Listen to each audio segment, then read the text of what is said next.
The laughter echoed across Marine Corps Base Quantico as Lance Corporal Jake Morrison spotted the rose-pink rifle case emerging from a dusty pickup truck. "Check it out," he called to his squad, his voice dripping with amusement. "Looks like they sent Barbie to teach us how to shoot." 12 elite Marines, gathered for the most challenging marksmanship evaluation of their careers, turned to watch a woman in civilian clothes approach their firing line. What they saw made them smirk. Jeans, a faded hoodie, and that ridiculous pink case that looked like it belonged at a weekend hobby shoot, not a military precision range. "Seriously?" Corporal Danny Torres snorted, nudging his teammates. "We're testing for advanced sniper training, and they bring us someone who probably bought that thing at a sporting goods store." The mockery spread through the group like wildfire. These were Marines who had earned their place through exceptional marksmanship, preparing to attempt shots at over 1,200 meters. The last thing they expected was instruction from a civilian carrying what looked like a toy. But as Staff Sergeant Rodriguez would later write in his report, none of them noticed the way the woman's eyes automatically scanned the range setup, cataloging wind flags and elevation markers with systematic precision. None of them saw how her grip on that pink case showed the calloused hands of someone who had held a rifle in places where missing meant death. And none of them could have imagined that within 2 hours, that same pink rifle would deliver a shot so impossible, so precise, that it would freeze an entire military base in stunned silence. The woman they dismissed as Barbie was about to demonstrate why she held the world record for the longest confirmed elimination in military history, 6,874 meters. But first, she would have to prove that sometimes the deadliest weapons come in the most unexpected packages. Before we begin, make sure to subscribe to Military Veteran Stories so you never miss these true tales of courage. And tell us in the comments, where are you watching from today? Sarah Chen pulled into the civilian contractor parking area and stepped out, stretching muscles that had grown stiff during the 3-hour drive from her small apartment in rural Virginia. She grabbed the pink case from the truck bed, its weight familiar and comforting in her hands. 22 pounds of precision engineering that had once meant the difference between life and death in places whose names remained classified. The walk to the range complex took her past formations of young Marines conducting morning PT, their cadence calls echoing across the base. She watched them with the quiet observation of someone who understood exactly what they were experiencing. The pride, the exhaustion, the gradual transformation from civilian to warrior. None of them paid attention to the woman with the pink rifle case. Why would they? She was clearly just another civilian, probably some kind of instructor or equipment specialist. Nothing worth a second glance. Sarah preferred it that way. After 18 months of deliberately avoiding military environments, returning to a Marine base felt like stepping back into a world she'd once belonged to but no longer claimed as her own. The sounds, the smells, the rhythm of organized activity, all of it triggered memories she'd spent considerable effort learning to manage. At the range office, a young corporal looked up from his paperwork with the practiced smile reserved for civilian contractors. "Morning, ma'am. You here for the long-range training evaluation?" "That's right," Sarah replied quietly. "Chen, civilian marksmanship consultant." The corporal scanned his list, found her name, and handed over a visitor badge and range safety briefing packet. "Range 7, ma'am. The Marines are already setting up. Staff Sergeant Rodriguez is running the evaluation." Sarah clipped the badge to her hoodie and walked toward Range 7, following signs that led past several shorter distance training areas where Marines were conducting standard rifle qualification shoots. The familiar crack of M4 carbines and the sharp commands of range instructors created a soundtrack that was both foreign and familiar. Range 7 sat at the far end of the complex, a massive facility designed for extreme long-range precision shooting. As she approached, Sarah could see Marines setting up equipment on the firing line while others worked downrange positioning targets at distances that would challenge even experienced marksmen. The scene looked routine, professional, exactly what she'd expected.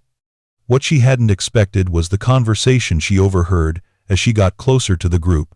Staff Sergeant Miguel Rodriguez stood near the firing line, clipboard in hand, watching his Marines prepare for what he knew would be a challenging evaluation. The long-range precision test was designed to identify Marines with potential for advanced sniper training, and Rodriguez took the assessment seriously.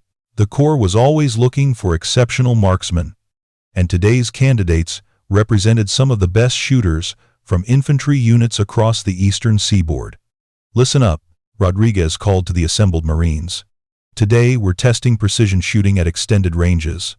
This isn't about qualifying with your service rifle. This is about demonstrating the kind of accuracy that saves lives downrange." 12 Marines stood at attention, each having earned their place in the evaluation through exceptional performance in their units. They carried a mix of precision rifles, some issued equipment, others personal weapons that had been approved for military use. The conversation Sarah overheard began when she was still 50 yards away, approaching the group with her pink rifle case in hand. "Check it out," said Lance Corporal Jake Morrison, a cocky 23-year-old from 2nd Battalion. "Looks like they sent us some kind of civilian instructor." He nodded toward Sarah's approaching figure. Corporal Danny Torres, Morrison's best friend and usual partner in commentary, squinted at the pink case. "Is that thing pink? What kind of serious shooter carries a pink rifle case?" The comment drew chuckles from several other Marines. Staff Sergeant Rodriguez glanced in Sarah's direction but was too far away to intervene in what seemed like harmless conversation. "Probably some kind of diversity consultant," suggested Private First Class Rick Chavez.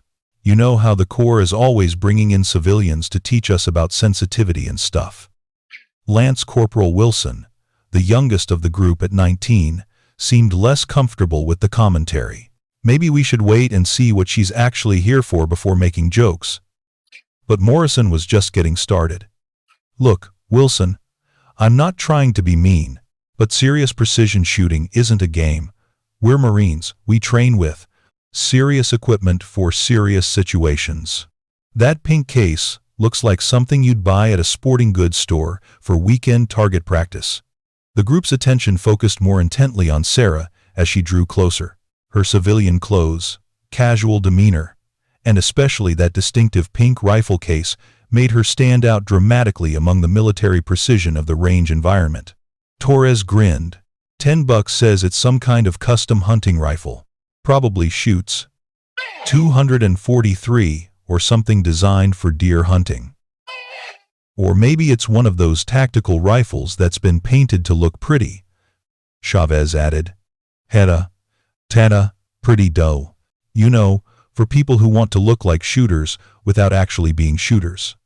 The conversation might have remained relatively harmless if it had stayed at that level. But Morrison, emboldened by his audience and his own assumptions about civilian competence, decided to take it further. "Here's what I don't understand," he said, his voice carrying clearly across the same range.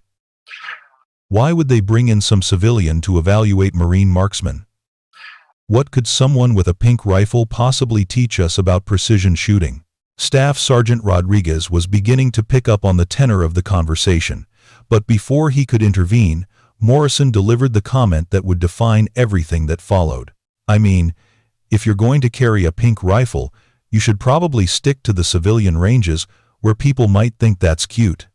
This is Marine Corps precision shooting. We deal with real equipment for real situations." The dismissal was complete, public, pointed, and designed to establish Morrison's perceived superiority over someone he'd judged based purely on appearance. Several Marines laughed, not necessarily because they agreed with Morrison's assessment, but because group dynamics in military units often rewarded those who spoke with confidence, even when that confidence was misplaced. Sarah heard every word. She continued walking toward the group, her expression unchanged, her pace steady. No visible reaction to the commentary. No defensive posture, no obvious emotional response to being publicly dismissed. What the Marines couldn't see was the slight tightening around her eyes, the subtle shift in her breathing that indicated she was processing not just the words, but the attitudes behind them. She'd heard similar comments before, in different contexts, and had learned that the most effective response was often no response at all. At least, not immediately. Sarah reached the firing line and set her pink case down with careful precision, the kind of deliberate movement that suggested familiarity with valuable equipment. Staff Sergeant Rodriguez approached her with a professional smile, though she could see curiosity in his eyes about the case that had drawn so much attention. "Miss Chen, I presume? I'm Staff Sergeant Rodriguez. Welcome to Range 7. "Thank you, Staff Sergeant. I appreciate the opportunity to observe your evaluation process." Her voice was calm, measured, with just enough formality to indicate respect for military protocol without claiming membership in the community. Rodriguez gestured toward the Marines who were still setting up their equipment. "We've got 12 candidates today, testing precision shooting at ranges from 800 to 1,200 meters. Should be interesting to see who has the natural ability for extended range work." Sarah nodded, her eyes automatically scanning the range setup. The targets, the wind flags, the elevation markers, the safety protocols. Everything was being processed and cataloged with the systematic attention of someone who understood the complexity of long-range precision shooting. "Your target placement looks good," she said quietly. "The wind's going to be tricky today though. Left to right crosswind, probably 8 to 10 knots, with some thermal activity as the sun heats up that hillside." Rodriguez paused in his review of the day's review schedule. The observation was accurate and demonstrated knowledge that went beyond casual familiarity with shooting sports. "You've done some long-range shooting yourself?" "Some," Sarah replied simply. Morrison, who had been adjusting his rifle scope nearby, couldn't resist continuing his earlier commentary. "Ma'am, if you don't mind me asking, what kind of shooting background do you have? I mean, with respect, we're testing Marine marksmen today for potential sniper training. This is pretty advanced stuff." The question was phrased politely, but the underlying challenge was clear. Morrison wanted to establish his credentials relative to hers, and he expected her civilian background to validate his assumption about the superiority of military training. Sarah looked at him calmly. "I've had some experience with precision shooting at extended ranges, Lance Corporal Morrison." The use of his rank and name surprised Morrison. He hadn't introduced himself, and his name tape wasn't visible from where Sarah had been standing. How did she know who he was? Torres, sensing an opportunity to support his friend, jumped into the conversation. "Ma'am, what kind of ranges are we talking about? Most civilian shooting sports max out around 600 or 700 meters. Today we're going to be shooting at targets over a kilometer away." Sarah's response was delivered in the same calm tone she'd used throughout the interaction. "I've had experience with targets at various ranges. Distance isn't always the most challenging aspect of precision shooting." It was an interesting answer that neither confirmed nor denied specific experience, but suggested understanding of factors beyond simple range finding. Rodriguez found himself paying closer attention to the exchange, noting that Sarah's responses indicated more sophisticated knowledge than typical civilian shooters possessed. Morrison, however, interpreted her measured responses as evasion. "With respect, ma'am, that sounds pretty vague. Are we talking about competitive shooting? Hunting? Some kind of civilian training course?" Before Sarah could answer, her phone buzzed with an incoming call. She glanced at the screen, and her posture shifted almost imperceptibly. "Excuse me for just a moment," she said, stepping a few feet away from the group. The conversation that followed was brief, conducted in a voice too quiet for the Marines to overhear clearly. But several things about the call caught Rodriguez's attention. First, Sarah's bearing changed completely while she was on the phone. Her casual civilian demeanor was replaced by something that looked decidedly more military. Straight spine, squared shoulders, measured responses delivered with crisp precision. Second, he caught fragments of her side of the conversation. "Roger that. Understand the priority. Will advise if parameters change. Copy all." Military terminology, delivered with the kind of automatic familiarity that came from years of use, not recent training or casual exposure. Third, when she ended the call and returned to the group, it took her several seconds to consciously relax her posture back into civilian mode.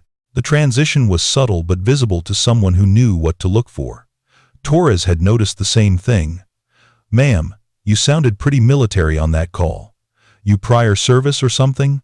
Sarah slipped her phone back into her pocket. "I've had some exposure to military communications protocols." Another careful non-answer that acknowledged the observation without providing specific information. Rodriguez was beginning to understand that Sarah Chen was someone who chose her words very deliberately. Morrison, growing frustrated with what he perceived as evasiveness, decided to push harder. "Look, ma'am, I don't mean to be rude, but we're Marines testing for advanced sniper training. If you're here to observe or evaluate us, don't we have a right to know what qualifies you to make those assessments?" It was a fair question, but delivered with an edge that suggested Morrison was more interested in establishing hierarchy than gaining information. The other Marines watched the exchange with growing interest. Sensing that something more significant was developing than routine civilian-military interaction, Sarah looked at Morrison directly, her expression unchanged but her eyes carrying something that made him unconsciously straighten his posture. "Lance Corporal Morrison. Qualification is demonstrated through performance, not through claims about background or experience. If you're confident in your abilities, today's evaluation will speak for itself." The response was polite, but carried an undertone that Rodriguez recognized from his years of dealing with senior personnel. It was the kind of verbal precision that came from experience in environments where words had consequences. Morrison felt the subtle challenge and decided to accept it. "Yes, ma'am, I guess we'll see how everyone performs today." But as Sarah turned back toward the firing line, Rodriguez caught something else that deepened his curiosity. When she'd bent down to adjust the position of her rifle case, the back of her hoodie had ridden up slightly, revealing a small section of what looked like a tattoo just above her waistline. It was only visible for a second, but Rodriguez had spent enough time around special operations personnel to recognize the distinctive outline of what appeared to be a sniper's crosshairs design. The kind of tattoo that serious precision shooters sometimes got to commemorate significant achievements. The kind of ink that suggested Sarah Chen's background might be considerably more complex than anyone realized. The morning was about to become very interesting. By 0930 hours, the Marines had completed their equipment setup and were preparing for the first phase of the evaluation. Targets had been positioned at 800, 1,000, and 1,200 meters, with wind flags showing the shifting conditions that would challenge even experienced marksmen. Staff Sergeant Rodriguez reviewed his evaluation criteria one final time. Each Marine would fire 5 rounds at each distance, with scoring based on group size, consistency, and adaptation to environmental conditions. The top performers would advance to more specialized training that could eventually lead to sniper school.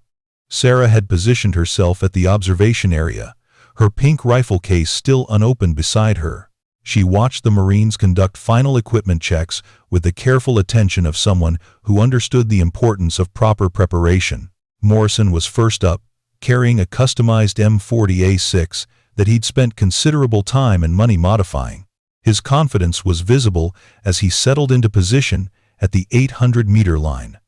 "Morrison, you're cleared to engage," Rodriguez called. The first shot rang out, echoing across the range. Through the spotting scope, Rodriguez could see the impact. A solid hit, though not centered. Morrison's follow-up shots showed steady improvement as he adjusted for wind and elevation. "Not bad," Torres commented to the other Marines. "Morrison's always been a solid shooter." Sarah watched silently, noting Morrison's technique, his breathing pattern, the way he adjusted between shots. Good fundamentals. But she could see areas where his approach created unnecessary variables that would become problematic at longer ranges. The evaluation continued with each Marine taking their turn at 800 meters. Performance varied, but most demonstrated competence that would serve them well in standard infantry roles. Wilson, the youngest Marine, showed particularly good instincts for reading wind conditions. As they moved to the 1,000-meter line, the challenges increased significantly. Wind effects became more pronounced, and the margin for error decreased substantially. Several Marines struggled to maintain consistent groups at the extended range. It was during Chavez's turn at 1,000 meters that everything changed. Rodriguez's radio crackled to life with an urgent transmission. Range control to Range 7. We have a developing situation requiring immediate assistance. Rodriguez stepped away from the firing line, pressing his radio close to his ear. Range 7. Go ahead. Staff Sergeant. We need your best long-range shooter immediately. We have a potential threat situation at the base perimeter that requires precision engagement capabilities beyond our current assets. The transmission sent a chill through Rodriguez.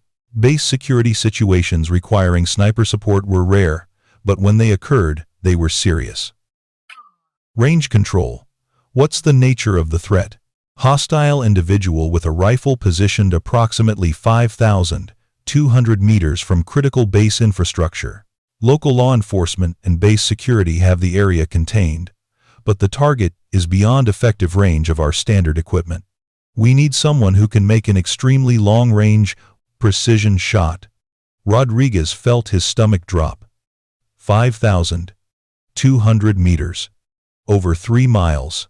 That was beyond the capability of most military snipers, requiring not just exceptional marksmanship but also specialized equipment and extensive training in extreme long-range shooting.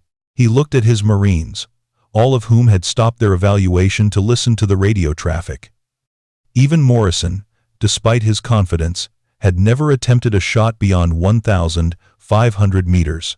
The kind of precision required for a 5,200-meter engagement was in a completely different category. Range control. What's our timeline? Immediate. The subject has fired warning shots and appears to be positioning for engagement of base personnel. We need this threat neutralized now. Rodriguez's mind raced through his options. None of his Marines had the experience for such an extreme shot. The base's dedicated sniper team was deployed overseas. The nearest military snipers with extreme long-range capability were hours away. That's when Sarah stepped forward. "Staff Sergeant Rodriguez," she said quietly, her voice carrying a calm authority that cut through the tension. "I can make that shot." Every head turned toward her. Morrison's face showed disbelief mixed with something approaching anger. "Ma'am, with all due respect, that's over 3 miles. Even with the best equipment, that's an impossible shot for anyone except the most elite military snipers." Sarah looked at Morrison, then at Rodriguez. Her casual civilian demeanor had vanished completely, replaced by something that made the air around her seem to vibrate with controlled intensity. "Staff Sergeant, if you'll allow me to demonstrate my capabilities, I believe I can resolve this situation." Rodriguez stared at her, his training warring with his desperation. Every protocol said he should rely on his Marines or wait for proper military assets. But 5,200 meters was beyond anything in his experience, and time was running out. "Ma'am, I need to know exactly what your qualifications are. Lives are on the line here." Sarah's response was delivered with mechanical precision. "I have extensive experience with extreme long-range precision shooting, including engagements at distances exceeding 6,000 meters. I am qualified and equipped to attempt this shot." The statement hit the group like a physical blow. 6,000 meters, nearly 4 miles. That level of capability existed in only the most elite circles of military precision shooting. Torres found his voice first. "Ma'am, nobody makes shots at 6,000 meters. That's not humanly possible." Sarah turned to face him directly. "Corporal Torres, the current world record for confirmed long-range elimination is 6,874 meters, achieved by a Canadian Special Operations sniper in 2022. Before that, the record was 6,000, 150 meters. Extreme, long-range precision shooting is rare, but it's not impossible. Rodriguez felt pieces of a puzzle clicking together. The military bearing he'd noticed. The tactical knowledge she'd demonstrated. The careful way she'd avoided direct questions about her background. "Ma'am, are you telling me you've made shots at those ranges?" Sarah met his eyes directly. "I'm telling you that if you want to save lives today, you need to let me open that case and set up my equipment." Rodriguez made a decision that would change everything. "Do it." Sarah knelt beside her pink rifle case and entered a combination into the integrated lock system. The case opened with a soft click that seemed to echo across the suddenly silent range. What emerged from that distinctive pink case made every Marine present understand that they had been operating under completely false assumptions. The rifle was unlike anything they had ever seen. A custom-built precision instrument that looked more like a piece of advanced scientific equipment than a traditional firearm.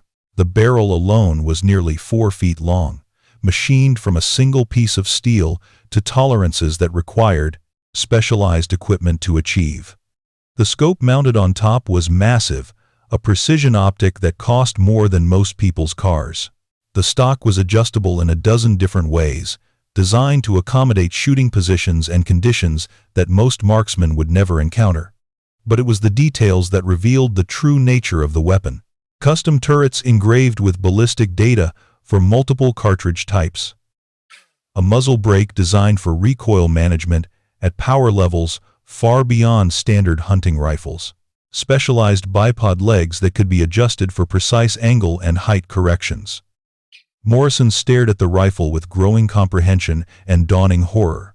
This wasn't sporting equipment. This wasn't even standard military issue. This was the kind of precision instrument used by the most elite snipers in the world. "Jesus Christ," Wilson whispered. "What is that thing?" Sarah's hands moved over the weapon with the fluid efficiency of someone who had performed the same setup routine hundreds of times.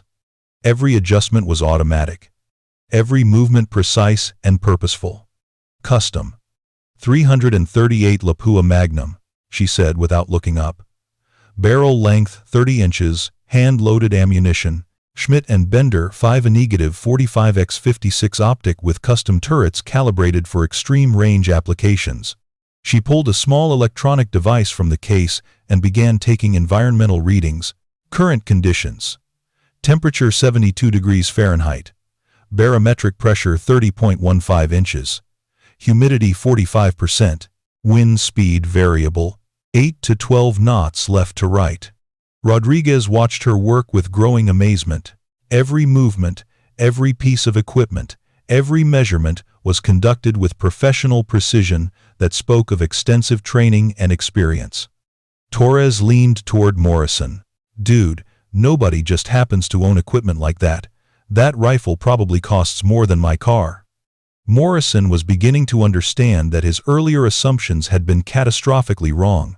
Where the hell did a civilian get gear like that? Sarah overheard the question while adjusting her scope settings. "Gentlemen, there are some backgrounds that don't fit neatly into civilian or military categories." She completed her equipment setup and moved to the firing position with movements that were economical, practiced, and utterly professional. The transformation was complete. The casual civilian contractor had disappeared entirely, replaced by someone who radiated competence and authority. Rodriguez's radio crackled again. "Range 7, what's your status?" The subject has moved to a position where he has direct line of sight to base operations.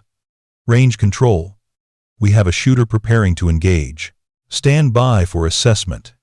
Sarah had positioned herself behind the rifle and was conducting a series of range and wind calculations that involved equipment Rodriguez had never seen before. A ballistic computer, laser rangefinder, atmospheric monitoring devices, the level of technological monitoring devices. Sophistication was staggering. "Range to target?" she asked, her voice now carrying the crisp authority of someone accustomed to life and death situations. Rodriguez consulted his radio. 5,247 meters confirmed by multiple sources. Sarah input the data into her ballistic computer and studied the readout. Confirmed. I have a solution. She settled into the prone position with movements that were fluid and automatic. The rifle seemed to become an extension of her body as she adjusted for the specific requirements of the shot. Morrison watched in fascinated horror as Sarah conducted pre-shot procedures that demonstrated training far beyond anything he had imagined. This wasn't someone who had learned precision shooting as a hobby. This was someone who had applied these skills in situations where failure meant death. "Ma'am," Rodriguez said quietly, "are you certain you can make this shot?" Sarah's response was delivered without removing her eye from the scope. "Staff Sergeant, at this range, environmental factors are more significant than equipment or technique. Wind, temperature variations, atmospheric density, any one of these can cause a miss, even with perfect execution." She paused, making minute adjustments to her scope settings. "But yes, I can make this shot." If you're hooked on this story, make sure to subscribe and turn on notifications so you never miss an upload. Your support means everything and helps me bring you more inspiring military stories like this one. The silence that settled over Range 7 was profound and heavy. 12 Marines, 1 staff sergeant, and various range personnel stood frozen, watching a woman they had dismissed as a civilian contractor prepare to attempt a shot that challenged the limits of human capability. Sarah's breathing had settled into the controlled rhythm that elite snipers learned through years of training. 4 seconds in, natural respiratory pause, shot execution, 4 seconds out. The pattern was so consistent it seemed mechanical. Rodriguez's radio remained silent, but the tension in the transmission suggested that base security was watching their position through surveillance equipment, waiting for resolution of a threat that had paralyzed normal operations. Morrison found himself studying Sarah's technique with the desperate attention of someone whose worldview was crumbling in real time. Every aspect of her position, every piece of equipment, every procedure she followed, spoke of training and experience that existed in only the most elite circles of military precision shooting. "Range to target 5,247 meters, Sarah said quietly, more to herself than to the observers. "Wind speed 10 knots left to right, gusting to 12. Temperature gradient creating thermal activity. Elevation difference approximately 340 feet. She was talking through the shot, a practice that Rodriguez recognized from advanced sniper training. Verbalizing variables helped ensure that critical factors weren't overlooked during high-stress engagements. Ballistic solution computed. First shot will be for ranging and wind assessment. Second shot will be for effect. The statement sent a chill through the watching Marines. She was planning to take 2 shots at a distance where most people couldn't hit a building, let alone a specific target. The level of confidence required for such an approach spoke of experience that none of them could imagine. Sarah's finger moved to the trigger with deliberate precision. The world seemed to hold its breath. The shot broke with a sharp crack that echoed across the range. Through the spotting scope, Rodriguez could see the impact. A clean hit on target, slightly left of center due to wind conditions. "Impact confirmed," Sarah said, making minute adjustments to her scope. Wind call was accurate, adjusting for center mass. Morrison stared at the spotting scope readout in disbelief. She had just placed a bullet on target at over 3 miles, with what appeared to be routine precision. The level of skill required for such accuracy was beyond anything he had imagined possible. Torres grabbed Morrison's arm. Did she actually hit the target at 5,200 meters? Before Morrison could answer, Sarah's voice cut through their whispered conversation. "Stand by for second shot. This one ends the threat." The second shot followed, 30 seconds later. Same precise technique, same controlled breathing, same mechanical execution. But this time, Rodriguez's radio erupted immediately after the shot. "Range 7, range control. Target is down. Repeat. Target is down. Threat neutralized. Outstanding shot." The confirmation hit the group like a physical blow. Sarah had just successfully engaged a hostile target at a distance that challenged the very limits of precision shooting. Not only had she hit the target, she had done so with the kind of precision that suggested extensive operational experience. Sarah remained in position for several seconds, continuing to observe through her scope to confirm that the threat was indeed neutralized. Only when she was satisfied with the situation did she finally lift her head and begin securing her equipment. The movement broke whatever spell had held the Marines frozen. Suddenly, everyone was talking at once, voices overlapping in amazement, confusion, and growing respect. "That was incredible," Wilson said, his voice filled with awe. "I've never seen anything like that." Chavez nodded enthusiastically. "That was a world-class shot. I mean, that was competition-level precision shooting." But Morrison remained quiet, staring at Sarah as she carefully cleaned and secured her rifle. The casual efficiency with which she handled the weapon, the practiced routine of post-shot procedures, the complete lack of excitement or self-congratulation. Everything spoke of someone for whom extreme long-range precision shooting was routine rather than exceptional. Rodriguez approached Sarah as she closed her rifle case. His expression combined professional respect with burning curiosity about who she really was. "Ma'am, that was an exceptional shot. I've been around precision shooters for 15 years, and I've never seen anything quite like that." Sarah stood and shouldered her case with movements that were economical and practiced. "Thank you, Staff Sergeant. I'm glad I could help resolve the situation." The response was polite but deflective, and Rodriguez recognized that Sarah was shifting back into her civilian contractor persona, but after what he just witnessed, maintaining that fiction was going to be impossible. "Ma'am, I think we need to have a more detailed conversation about your background and qualifications. What you just demonstrated isn't something you learn in civilian shooting courses." Before Sarah could respond, Morrison stepped forward. His earlier arrogance had been completely replaced by something approaching humble respect. "Ma'am, I owe you an apology. What I said earlier about the pink rifle and civilian shooting, I was completely wrong. I've never seen anything like what you just did." Sarah looked at Morrison with an expression that combined understanding with something that might have been amusement. "Lance Corporal Morrison, assumptions are dangerous in any environment. Military or civilian, combat or training. Prejudging people based on appearance can have serious consequences." It was a gentle correction, delivered without malice, but it carried the weight of hard-earned wisdom. Morrison felt the impact of her words and nodded with newfound humility. "Yes, ma'am, I understand that now." Torres found his voice. "Ma'am, can I ask where you learned to shoot like that? Because that level of precision, that's not something you develop at civilian ranges." Sarah's pause before answering told Rodriguez that she was deciding how much truth she was ready to reveal. The careful anonymity she had maintained was becoming increasingly impossible to sustain. "Gentlemen, some skills are developed in environments where precision isn't optional, where missing means consequences that go far beyond scores on a target." It was still a deflection, but it carried implications that every Marine present could understand.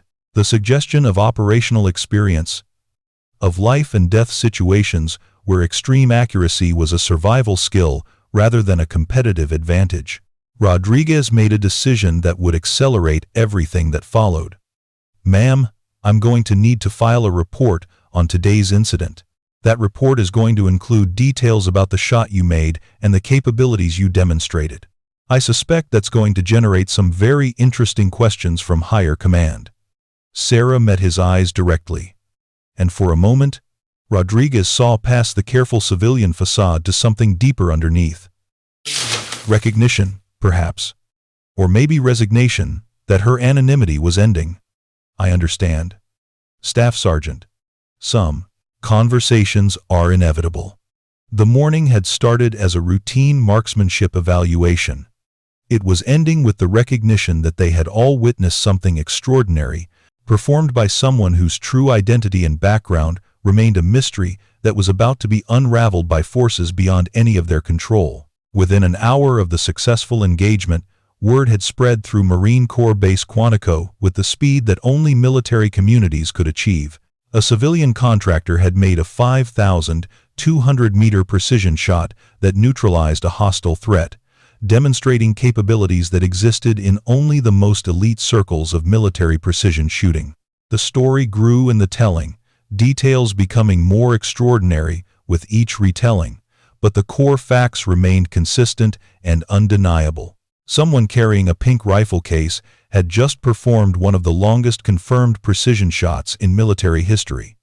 Colonel James Patterson, base commander, arrived at Range 7 within 30 minutes of receiving Rodriguez's initial report.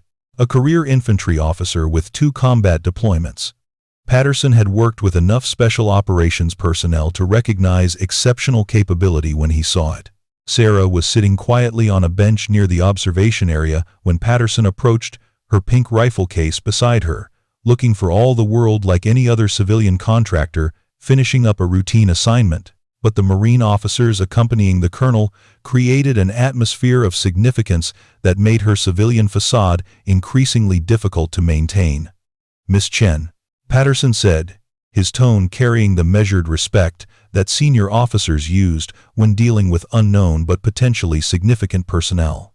"I'm Colonel Patterson, base commander. I understand you provided assistance during today's security incident." Sarah stood automatically, her posture shifting into something that looked suspiciously like military bearing despite her civilian clothes. "Yes, sir. I was able to help resolve the situation."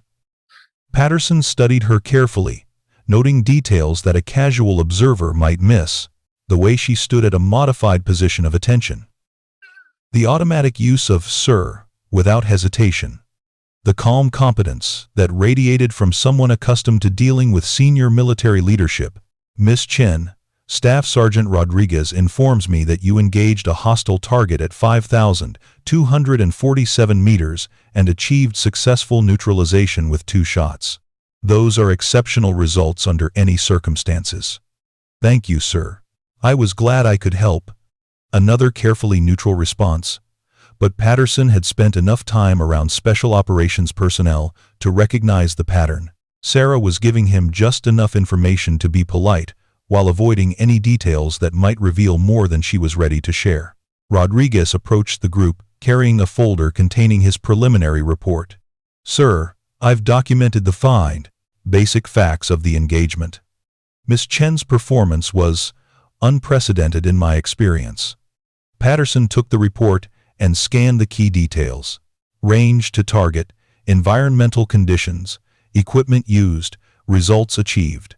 The numbers spoke for themselves, but they raised more questions than they answered. "Miss Chen, this report indicates you used personally owned equipment to achieve these results. That level of precision shooting requires not just exceptional skill, but also extensive experience with extreme long-range engagements." Sarah met his eyes directly. "Yes, sir, it does. May I ask where you acquired that experience?" For the first time since the incident began, Sarah hesitated. The question was direct, professional, and asked by someone whose authority she was instinctively inclined to respect. But answering it completely would end the careful anonymity she had maintained for over a year. Before she could respond, the sound of approaching vehicles drew everyone's attention. A convoy of black SUVs was moving rapidly toward Range 7, the kind of official transportation that indicated very senior personnel or very serious situations. Patterson's radio crackled to life. "Olympus Base, this is Thunder 1, inbound to Range 7 with priority personnel. Request security perimeter establishment." The colonel's expression became grave as he recognized the call signs. Thunder 1 was used by personnel whose security requirements exceeded standard protocols. Whatever was happening had attracted attention from levels of authority that made Patterson himself look junior. Morrison and his fellow Marines watched the approaching convoy with growing amazement. What had started as a routine marksmanship evaluation was becoming something that none of them had experienced before. "Who do you think that is?" Torres asked quietly. Wilson, who had been watching Sarah's reactions throughout the developing situation, noticed something that others might have missed. "Look at her face. She's not surprised by this." Indeed, Sarah's expression showed recognition rather than confusion. Not surprise at unexpected arrivals, but resignation at the inevitability of exposure she had been trying to avoid. The convoy stopped near the observation area, and several figures in civilian clothes emerged from the vehicles. Their bearing, their coordination, their automatic scanning of the environment, everything about them suggested federal agents or intelligence personnel. Leading the group was a woman in her 40s, tall and athletic, wearing a dark suit that couldn't quite conceal the fact that she was armed. She moved with the confidence of someone accustomed to taking charge of complex situations.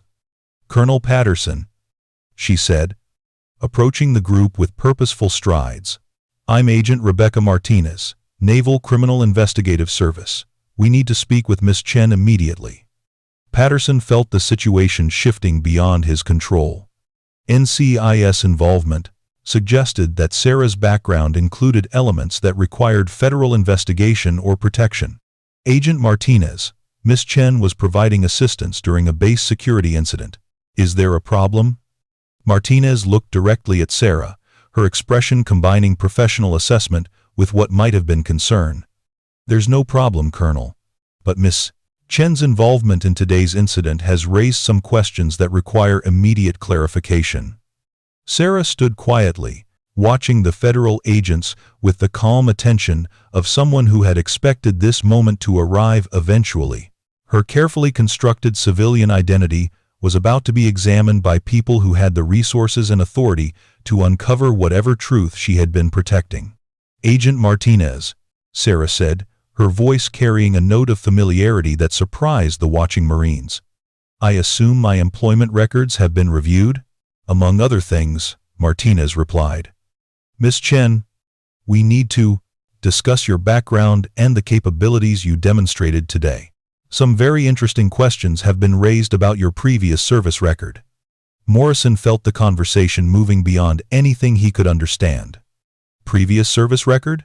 What kind of civilian contractor had a service record that attracted NCIS attention? Rodriguez stepped forward, his protective instincts engaging despite his confusion about the larger situation. "Agent Martinez, Miss Chen provided exceptional assistance during a crisis situation. Her actions potentially saved lives." Martinez nodded approvingly. Staff Sergeant Rodriguez, "That's exactly why we need to understand who Miss Chen really is and how she acquired the capabilities she demonstrated today." She turned back to Sarah with an expression that combined respect and curiosity. "Miss Chen, or should I say, Master Gunnery Sergeant Chen, I think it's time to stop pretending you're just a civilian contractor." The words hit the assembled Marines like a physical blow. Master Gunnery Sergeant, the highest enlisted rank in the Marine Corps, achieved only by the most exceptional personnel after decades of distinguished service. Morrison stared at Sarah in shock, his mind struggling to process the revelation. The woman he had mocked for carrying a pink rifle was not only military, she was senior military, far senior to anyone else present except Colonel Patterson. Torres found his voice first. "Master Gunnery Sergeant? But you're a civilian contractor. You don't wear a uniform." Sarah looked at the young Marines with an expression that combined understanding with something that might have been sadness. "Gentlemen, sometimes service continues even after the uniform comes off." Agent Martinez opened a classified folder and began reading details that would transform everyone's understanding of who Sarah Chen really was. Master Gunnery Sergeant Sarah Chen, United States Marine Corps, retired. 22 years of active service. 3 combat deployments to Afghanistan. 2 to Iraq. Graduated Scout Sniper School with honors. Advanced to Scout Sniper Instructor. Selected for Marine Corps Forces Special Operations Command. She paused, looking around the group to ensure she had everyone's attention. Current world record holder for longest confirmed combat elimination, 6,874 meters. Achieved during classified operations in Afghanistan, 2023. Previous record holder at 6,150 meters, also achieved by Master Gunnery Sergeant Chen. The silence that followed was absolute. Morrison felt his knees weaken as he processed the implications of what he was hearing. The woman he had publicly mocked as unqualified to evaluate Marine marksmen was not just qualified, she was the most qualified precision shooter in the history of the Marine Corps. World record holder. Over 4 miles. Combat confirmed. Rodriguez found his voice, though it came out as barely more than a whisper. "Ma'am, you hold the world record for longest confirmed kill?" Sarah met his eyes with calm directness. "Yes, Staff Sergeant. I do." Agent Martinez continued reading from the file. Additional records include most precision eliminations in a single deployment, 47. Most consecutive hits at extended range, 23. First female Marine to achieve certain classified milestones in special operations. She closed the folder and looked directly at Morrison. Master Gunnery Sergeant Chen medically retired 18 months ago following injury sustained during her final deployment. She chose civilian employment as part of her transition process. Morrison felt the weight of his earlier behavior crushing down on him. He had not just insulted a fellow Marine, he had publicly disrespected one of the most accomplished warriors in the history of the Corps. The shame was overwhelming. "Master Gunnery Sergeant," he said, his voice breaking slightly. I don't know what to say. What I said earlier about your rifle, about civilian shooting, I was completely wrong. I'm sorry, ma'am." Sarah looked at Morrison with an expression that combined authority with understanding. Lance Corporal Morrison, one of the most important lessons in military service is learning to recognize when you don't know enough about a situation to make accurate judgments. She paused, letting the lesson sink in. Today, you learned that lesson in a relatively safe environment. In combat, that same mistake could get people killed. The correction was delivered without malice, but it carried the weight of hard-earned wisdom and absolute authority. Morrison felt the impact of her words and understood that he was receiving instruction from someone whose experience exceeded his own by orders of magnitude. Colonel Patterson stepped forward, his expression showing the kind of respect reserved for the most distinguished personnel. "Master Gunnery Sergeant Chen, on behalf of Marine Corps Base Quantico, thank you for your service and for your assistance during today's incident." "Thank you, sir," Sarah replied, automatically returning to the bearing and protocol that had defined her military career. Torres approached hesitantly, his earlier cockiness completely replaced by humble recognition. "Master Gunny, can I ask why you didn't tell us who you were from the beginning?" Sarah considered the question carefully before answering. "Corporal Torres, sometimes the most valuable lessons come from discovering your own assumptions and limitations without external pressure to perform correctly." She looked around the group, making eye contact with each of the Marines who had witnessed her demonstration. "Today, you learned that competence comes in many forms, and that judging people based on appearance or equipment can lead to serious mistakes. Those lessons will serve you well if you continue developing as Marines." Wilson stepped forward, his youth making his emotional response more visible than that of the older Marines. "Master Gunny, I want to apologize too. I should have spoken up when the others were making jokes. I knew it was wrong, but I didn't have the courage to say anything." Sarah's expression softened slightly. Private First Class Wilson, recognizing moral courage as distinct from physical courage is an important step in leadership development. The next step is developing the confidence to act on that recognition. Agent Martinez had been observing the interactions with professional interest. "Master Gunnery Sergeant Chen, we need to discuss your current employment status and potential opportunities for continued service." "What kind of opportunities?" Sarah asked. "The kind that would allow you to use your skills and experience in ways that serve national security interests without requiring return to active duty status." Patterson nodded approvingly. Master Gunnery Sergeant, the Marine Corps, and the broader military community needs people with your experience and capabilities.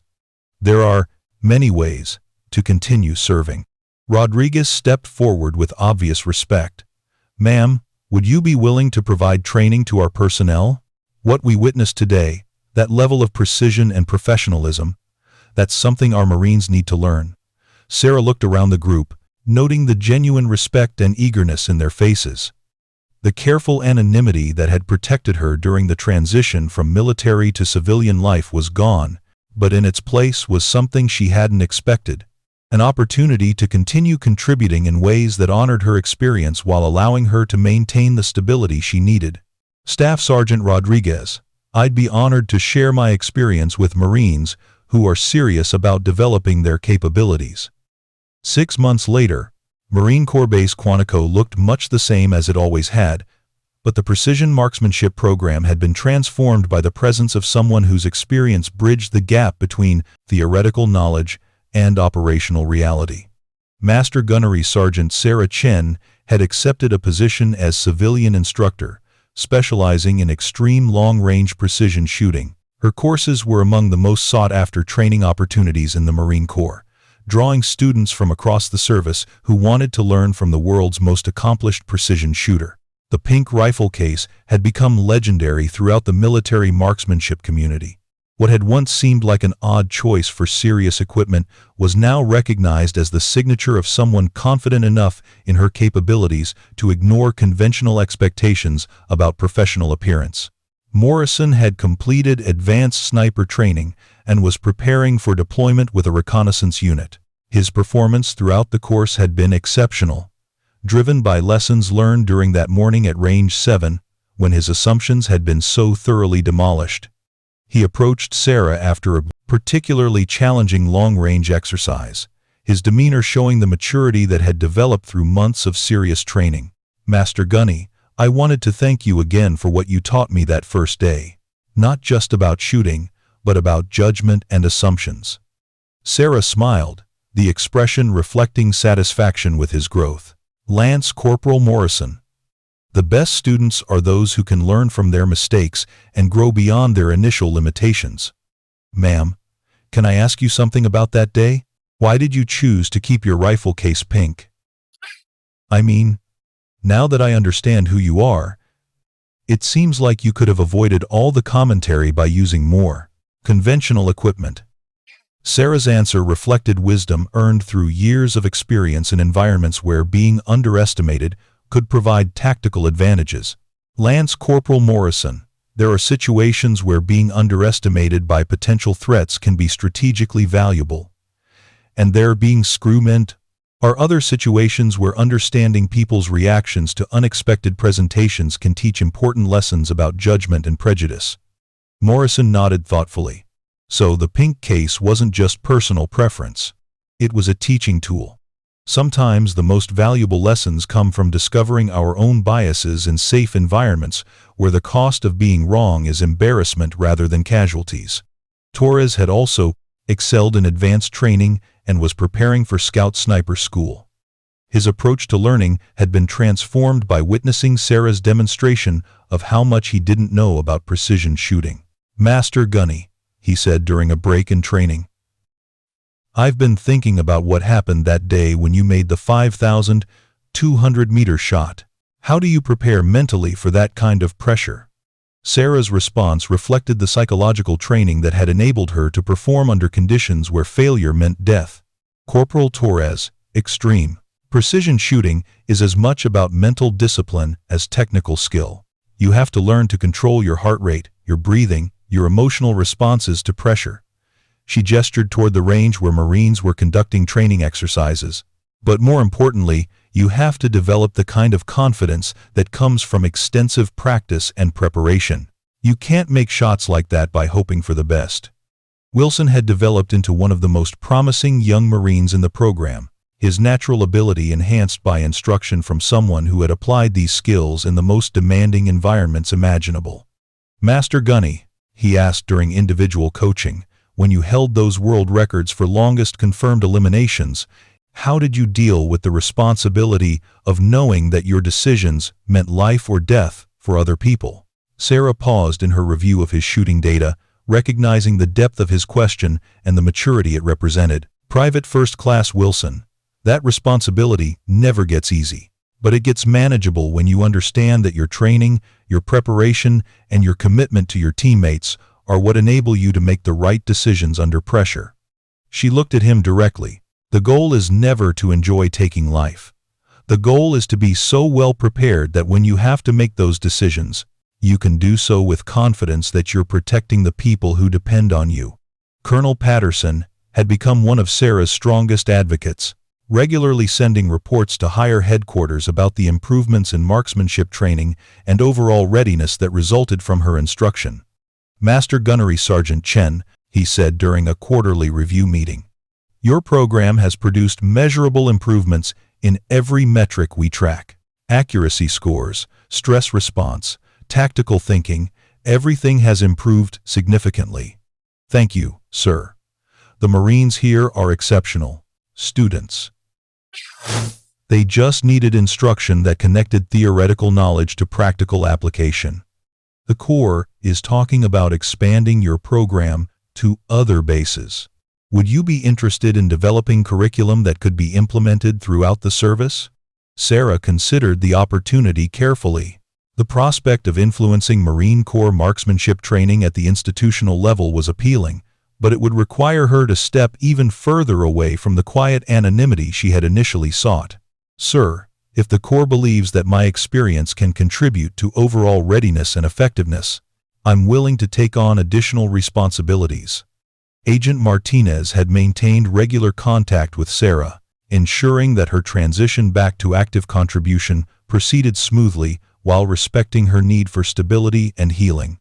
Sarah, she said during one of their regular check-ins, how are you adjusting to being back in a military environment, even as a civilian? Sarah looked out over the training ranges where Marines were conducting exercises that she had designed based on her operational experience. Rebecca, I'm discovering that service can take many forms. I may not be carrying a rifle in combat anymore, but I'm still contributing to the mission in ways that matter. Any regrets about giving up your anonymity? No, Sarah replied without hesitation. That morning when Morrison and his friends were making jokes about my pink rifle case, I thought I was just observing a training exercise. I didn't realize I was about to be reminded of who I really am and what I'm capable of contributing. The evening sun cast long shadows across Range 7 as Sarah concluded another training session. The same range where she had first revealed her true capabilities was now the site of regular instruction that was transforming Marine Corps precision shooting capabilities. Morrison approached as she secured her equipment, his bearing showing the professional maturity that had developed through months of serious training. Master Gunny, on behalf of all of us who were there that first day, I want you to know how grateful we are for what you've taught us. Not just about shooting, but about service and professionalism. Sarah shouldered her distinctive pink rifle case with the same practiced efficiency she had demonstrated on the day that changed everything. Lance Corporal Morrison, the best way to thank me is to take what you've learned and use it to protect the Marines who will serve alongside you. That's how knowledge becomes wisdom and training becomes legacy. As she walked across the range toward her truck, Sarah reflected on the unexpected journey that had brought her to this point. She had come to Marine Corps Base Quantico seeking nothing more than routine civilian employment that would allow her to fade into the background while she healed from experiences that had demanded everything she had to give. Instead, she had discovered that her experiences, rather than being burdens to carry alone, could become bridges connecting hard-earned wisdom to eager minds just beginning their own journeys in service. The skills that had once been used to eliminate threats in distant combat zones were now being used to develop protectors who would carry forward the traditions and capabilities that kept America safe. The pink rifle case that had once seemed like an odd choice for serious equipment had become a symbol of something important. The understanding that true competence didn't require validation through conventional .22 presentations. Confidence earned through exceptional achievement could afford to ignore superficial expectations about professional appearance. Master Gunnery Sergeant Sarah Chen had found her way back to service, not through returning to combat operations, but through contributing to the development of warriors who would face tomorrow's challenges with better preparation than she had received. The circle was complete, but the mission continued, enriched by the understanding that the highest form of service often involved lifting others to levels of excellence they hadn't known they could achieve. Real warriors train warriors. The legend continues. If you enjoyed this story, please subscribe for more military and veteran stories. These true tales keep the courage alive for generations to come. And in the comments, tell us, where are you watching from and who's the quiet leader you'll never forget.